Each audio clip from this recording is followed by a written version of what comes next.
Mesdames et messieurs, bonsoir. 15 heures au Caire, l'heure de notre journal en langue française. Et on commence tout de suite avec l'une des actualités. Le président Abdel Fattah el-Sisi s'est réuni aujourd'hui avec le général Saïd Ghali, PDG du Fonds d'hommage aux martyrs, aux victimes, aux disparus et aux blessés des opérations militaires, terroristes et sécuritaires, et avec le général Ahmad Ash'al, directeur exécutif du Front. Au cours de la réunion, le président el-Sisi s'est informé sur le rapport annuel de l'ensemble des activités du Fonds et de ses initiatives au cours de l'exercice financier 2024-2025. Le président el-Sisi a aussi approuvé l'initiative de l'Égypte est avec vous, qui a pour objectif de soigner les mineurs et des civils profitant du fonds et qui sera lancé en janvier 2026 sous le parrainage de la Banque centrale égyptienne. Le Premier ministre Mostafa Madbouli a inauguré ce matin le projet du développement du marché d'El Ataba, l'un des marchés populaires les plus anciens et les plus célèbres de l'Égypte, dans le centre-ville du Caire, après l'achèvement des travaux de son développement et de sa réhabilitation.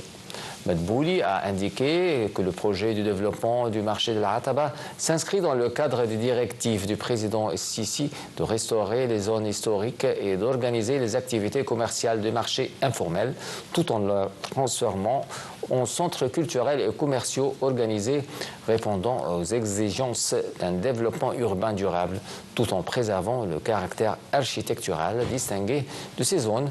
Le chef du gouvernement a d'autre part effectué une tournée dans le marché pour s'assurer de la perfection des travaux mis en place.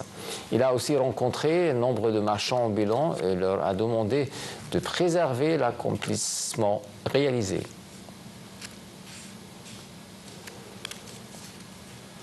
Le ministre des Affaires étrangères Badr Abdelghati a eu un appel téléphonique avec le haut conseiller du président américain Mossad Boulos et le conseiller principal pour l'Afrique du département d'État américain.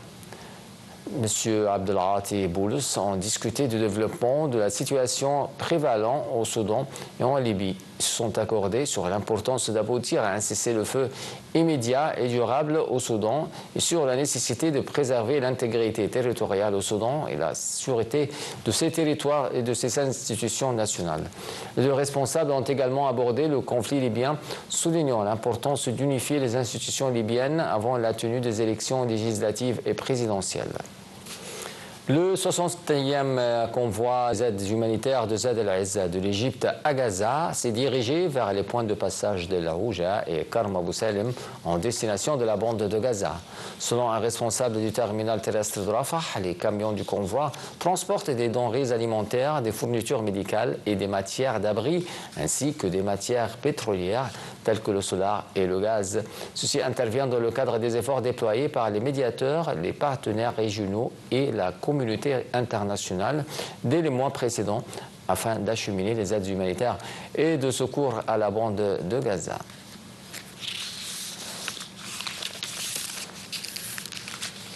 Les mécanismes de l'armée de l'occupation israélienne ont bombardé nombre de régions dans le centre de la bande de Gaza.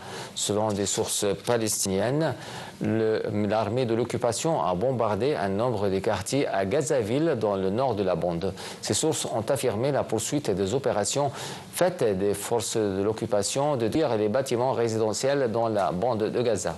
Occupé, 3 Palestiniens ont été tués et les tirs de l'occupation israélienne dans le village de Kafr Aoud, dans l'ouest du Jénine. Selon l'agence d'information palestinienne Wafa, les forces de l'occupation israélienne ont retenu les corps des martyrs.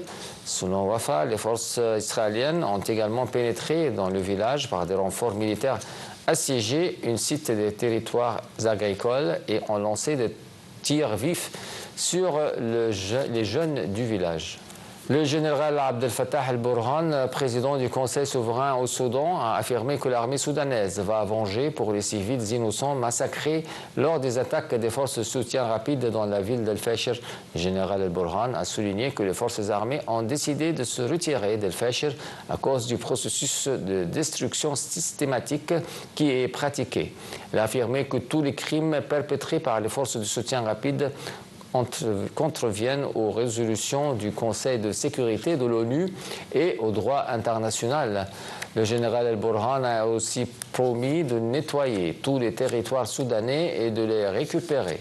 Le directeur général de l'Organisation mondiale de la santé, l'OMS, a dénoncé hier une attaque visant le seul hôpital encore partiellement opérationnel dans la ville soudanaise d'El-Fasher, appelant à la fin immédiate des hostilités. Tedros Adhanom a déclaré sur X que la maternité de l'hôpital a été de nouveau attaquée hier. Selon certaines informations, une infirmière a perdu la vie et 3 autres soignants ont été blessés, déplorant qu'une coupure de communication leur empêche de vérifier l'évolution de la situation à l'hôpital. Et le président ukrainien Volodymyr Zelensky a déclaré que son pays avait obtenu le financement nécessaire pour couvrir 70% du gaz naturel dont il a besoin pour l'hiver prochain. Zelensky a ajouté dans une interview que les dirigeants ukrainiens et européens prépareront un bref plan de cessez-le-feu dans 10 jours. Zelensky a ainsi indiqué qu'il a discuté le plan proposé avec le Premier ministre britannique Keir Starmer la semaine dernière. Les États-Unis et le Japon ont signé aujourd'hui un accord cadre pour sécuriser leur approvisionnement de terres rares à l'heure où la Chine restreint drastiquement ses exportations de ces matériaux essentiels. Ils ont aussi conclu un accord plus vague sur la construction navale et esquissé une liste pour les investissements aux États-Unis promis par Tokyo dans le cadre de leur accord commercial de juillet. Le document sur les terres rares signé à Tokyo par le président américain Donald Trump et la première ministre japonaise Sanae Takaichi prévoit une coopération accrue et une mobilisation de capitaux pour soutenir l'exploitation minière et le traitement dans les 2 pays. Tokyo et Washington s'engagent à identifier conjointement des projets propres à combler les lacunes de leur chaîne d'approvisionnement de terres rares et minéraux critiques, y compris les produits dérivés comme aimants, batteries, catalyseurs, avec des mesures adoptées dans les 6 mois pour appuyer financièrement des projets prioritaires.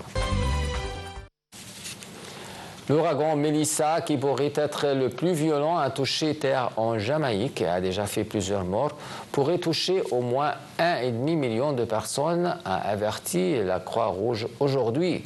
Avec des vents soufflant jusqu'à 280 km/h, l'ouragan de catégorie 5, la République dominicaine. Melissa a commencé à frapper aujourd'hui la Jamaïque, où il risque de causer des inondations et glissements de terrain catastrophiques. L'inquiétude est d'autant plus grande que l'ouragan Melissa évolue à une vitesse très basse de 4 km/h. Les pluies torrentielles et vents puissants pourraient donc s'éterniser. Voilà, mesdames et messieurs, avec cette nouvelle, on vient à la fin de notre journal. Merci de l'avoir suivi et bonne soirée.